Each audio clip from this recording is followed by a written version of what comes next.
ازيكم عاملين ايه؟ انا هبة ودي قناتي. النهاردة هنعمل مع بعض البيف استراجانوف بطريقة بسيطة وسهلة جدا، وهنعمل معاه مكرونة وخضار سوتيه تحفة. عملته قبل كده البيف استراجانوف معاكم بس كان بالمشروم. النهاردة بقى عاملاه من غير مشروم، طلع فعلا حلو برضو قوي. يعني تمليه بالمشروم او من غير مشروم مفيش مشكلة. اولا اللحمة اللي استخدمتها لحمة ستيك.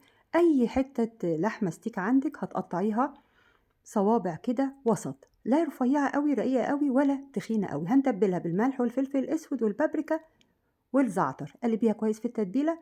وبعدين هنسخن الطاسة قوي ونحط فيها زيت أو زبدة أو سمنة اللي يعجبك. أنا حاطة سمنة على زيت، وهتحمري اللحمة فيها بالطريقة دي.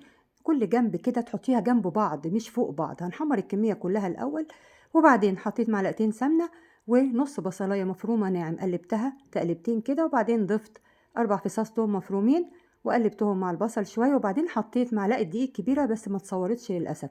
قلبتها شوية مع البصل والثوم، وبعدين ضفت كوباية مرقة، أي مرقة موجودة عندك أو مكعبات مرقة.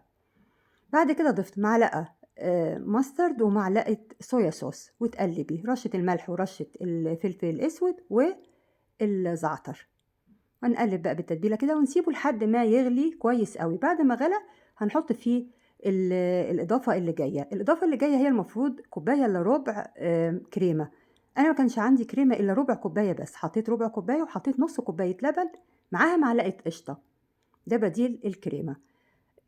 علبة زبادي صغيرة هتاخديها في طبق بره وتحطي عليها من الصوص كده وتقلبيها الأول بره، ما تحطيهاش على الخليط بتاعنا ده وهو سخن قوي تعمل تكتلات كده.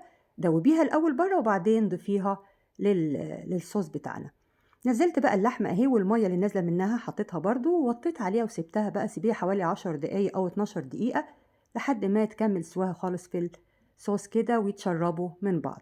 سلقت مكرونة السلق العادي، تقلبيها كل دقيقتين كده، بتاخد حوالي 8 دقايق.